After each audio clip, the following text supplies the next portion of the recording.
De revenir sur l'histoire de Bernard. Je vous avais reçu en janvier 2014 dans une émission intitulée « La retraite m'a fait tourner la tête ».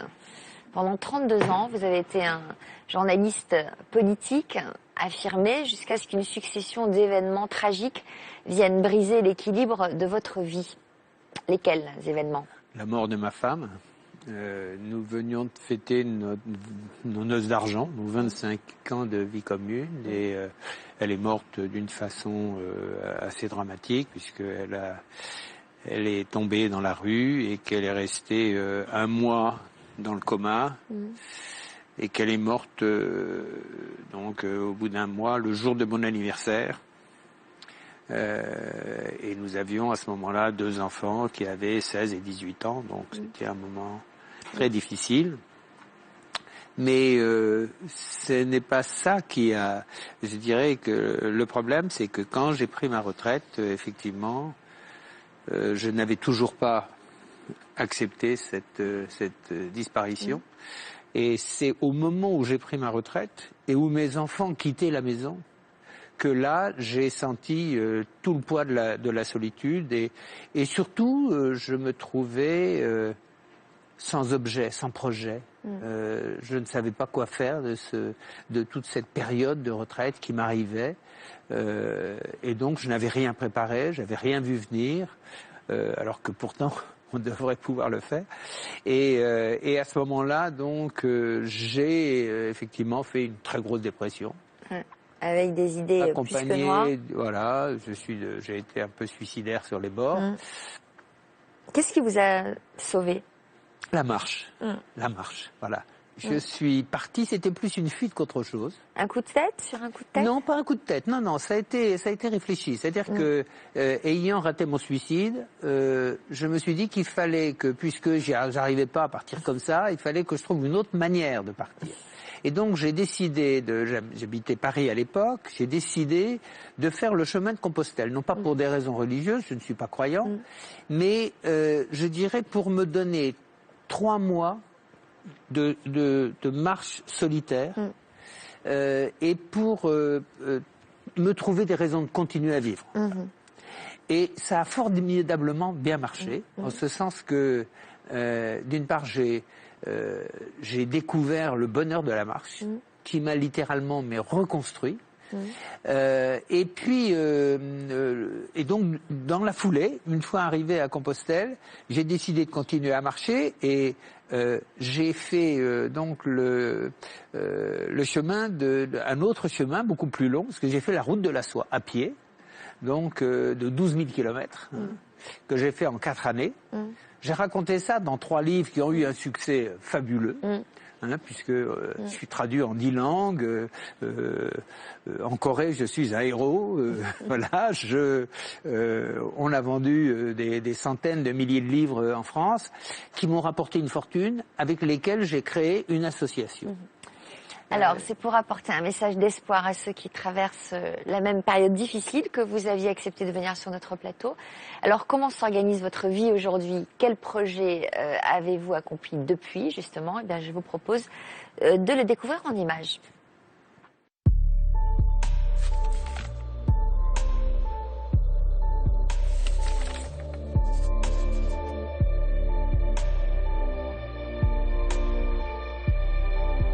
Je me suis retrouvé sans objet, sans projet, complètement perdu. À 50 ans, Bernard avait perdu sa femme, puis sa mère, et il s'était aussi retrouvé sans emploi. À ce moment-là, j'avais 2 enfants qui entraient à l'université, donc qui avaient des besoins. Donc j'ai travaillé, sauf que je n'arrivais pas à dépasser l'absence de ma femme. Au point que j'ai envisagé de mettre fin à mes jours. J'avais besoin de trouver une raison de vivre. Voilà. Je suis parti pendant 3 mois marcher de Paris à Compostelle. Un périple qui lui avait permis de rencontrer ce qui allait changer sa vie. Vous avez fait des rencontres, j'imagine, en marchant? J'ai fait des rencontres formidables. Oui, dans la marche, on rencontre beaucoup et on sympathise beaucoup. Dans la marche, il n'y a aucune barrière sociale. Et donc, j'ai rencontré ces 2 jeunes à qui un juge intelligent, qui ils avaient fait plein de bêtises, ils devaient aller en prison. Ce juge a dit, écoutez, choisissez. soit 4 mois de marche, soit 4 mois de prison. Génial. Et donc ces deux jeunes ont Formidable. décidé de marcher. Et j'ai trouvé c'était formidable. Cette expérience, Bernard l'avait renouvelée au cours d'autres expéditions et en avait même publié le récit. J'ai écrit un premier livre en me disant que ça n'intéresserait sans doute pas grand monde. Et puis ce livre a eu un succès extraordinaire. Voilà. Et ça m'a apporté beaucoup d'argent. Et avec cet argent, j'ai créé une association qui s'appelle Seuil et qui donne la possibilité à des jeunes plus ou moins mal partis dans la vie de faire ce qui m'est arrivé à moi, c'est-à-dire de se reconstruire, de revoir la vie autrement. Et quelques mois après, c'était une autre personne qui allait chambouler sa vie. Bénédicte, une femme plus jeune que lui, rencontrée lors d'une marche. La différence d'âge ne vous a pas effrayé? Pas du tout. Je ne vois pas son âge. Bernard est hors d'âge, comme le meilleur des Calvados. Un amour intemporel qui l'aidait chaque jour dans son combat. Il y a actuellement 700 gamins, à l'heure où je vous parle, il y a 700 gamins qui sont en prison, quoi. C'est insupportable. Et donc c'est pour ça que je me bats.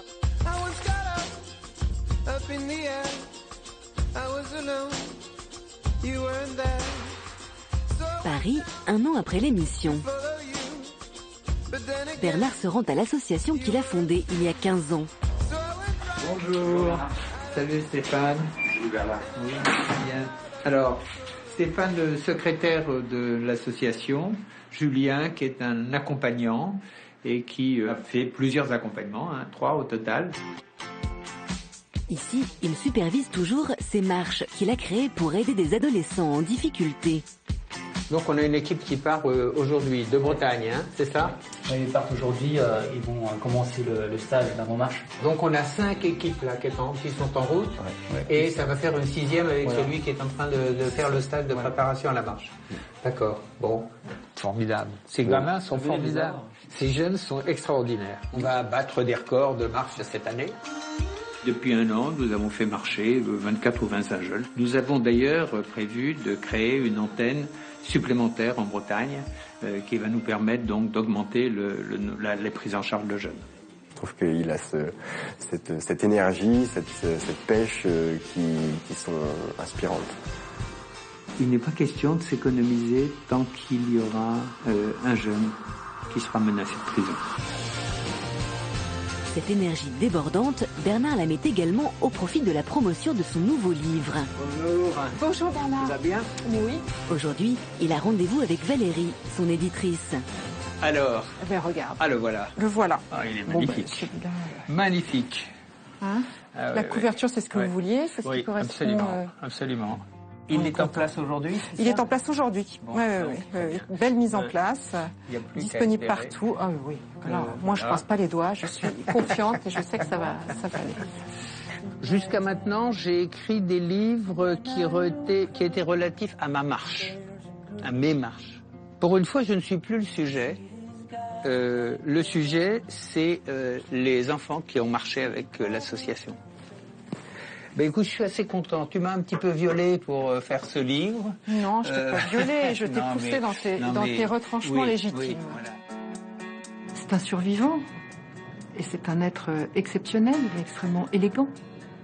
Capable de dépasser sa problématique pour essayer de tendre la main aux autres. Comment ne pas l'aimer?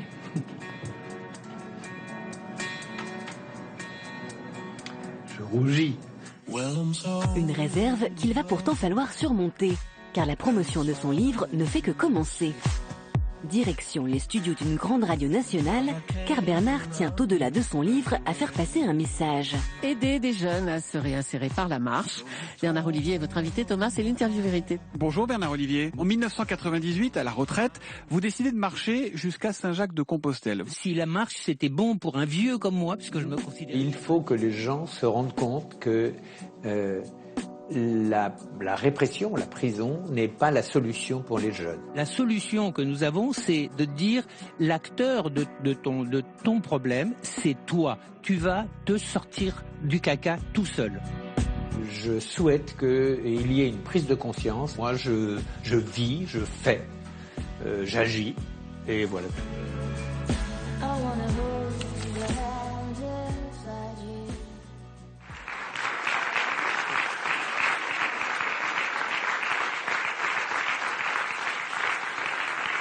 Eh ben, on n'a qu'une envie, en vous écoutant, c'est de partir marcher. Hein.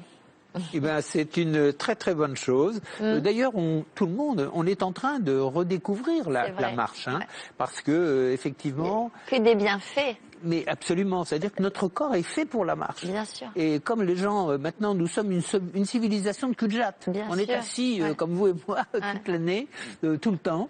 Et donc, le corps se porte mal et la tête suit. Donc, et si on remet le corps en marche, eh bien, et c'est le ça cas libère des endorphines, ça permet de rester mince, de se muscler, de lutter contre l'ostéoporose, et en plus, ça libère des endorphines, enfin, pour le mental. Et puis surtout, quand on marche, on pense. Ouais. Et donc, et on pense sans toutes les perturbations, la publicité, le bruit. J'entendais d'ailleurs que les jeunes qui marchent, vous leur demandez de se séparer de leur portable, ils n'ont plus rien. Pas de musique enregistrée, etc. Il y en a un qui est parti avec une flûte et un autre avec une guitare. Ils ont le droit pour de la musique qu'ils fabriquent, mais ils n'ont pas le droit de partir avec la musique. On veut qu'ils aient l'esprit libre. Et alors tout d'un coup, ces jeunes qui ont été délinquants, qui ont fait de la prison ou qui auraient pu en faire, tout d'un coup, ils sont fiers de ce qu'ils accomplissent. Voilà, c'est ça. On leur donne ce qu'on appelle de l'estime de soi. C'est-à-dire que ils marchent près de 2000 kilomètres. C'est quand même un exploit, c'est une aventure. Ces gamins qui ont grandi dans les cités HLM,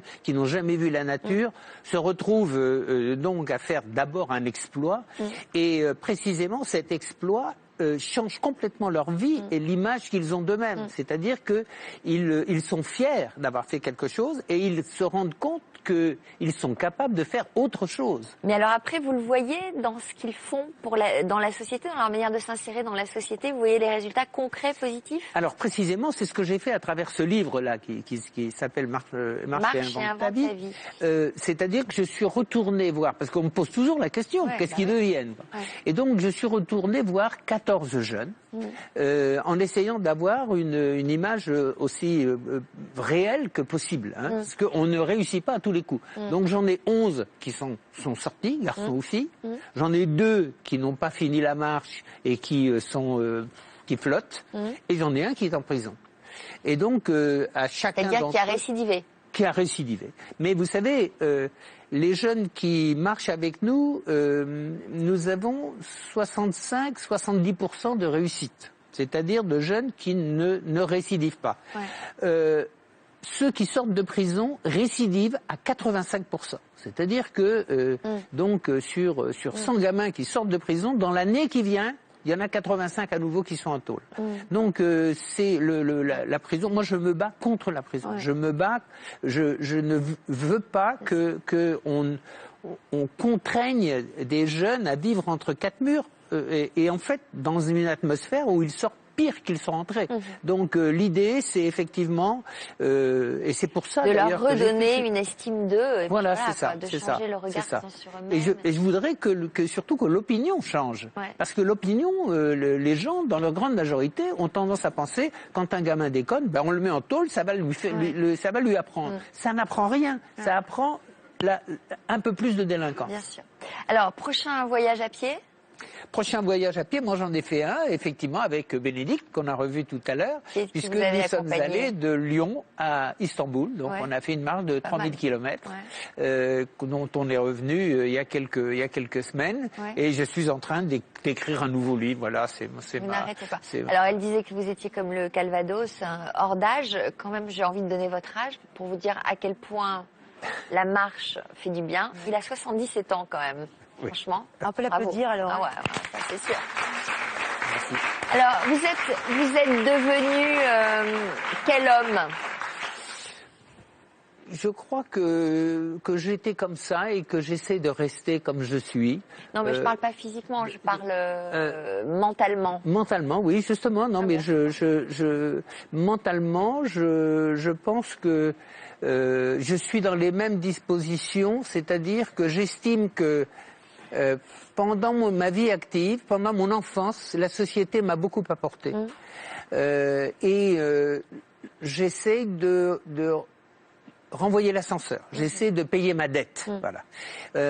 J'ai été un enfant pauvre. Je sais ce que c'est. Donc ces gamins qui font des bêtises parce qu'ils n'ont pas d'argent, parce qu'ils ont envie d'avoir un portable, parce que etc. Et qui donc commencent à voler un peu. Vous savez. Un gamin aujourd'hui qui a 15-16 ans, qu'est-ce qu'il a comme perspective s'il a un peu raté sa scolarité, il sait que sa vie est déjà foutue à 16 ans. Donc il faut essayer de le faire redémarrer, de trouver une solution. Et justement, je vous dis, je pense qu'il faut, il est question de réviser ce qu'on a appelé les ordonnances de 45, qui s'occupent qui donnent la priorité à l'éducation sur la répression. Eh bien, parce que jusqu'à maintenant, on a surtout réprimé.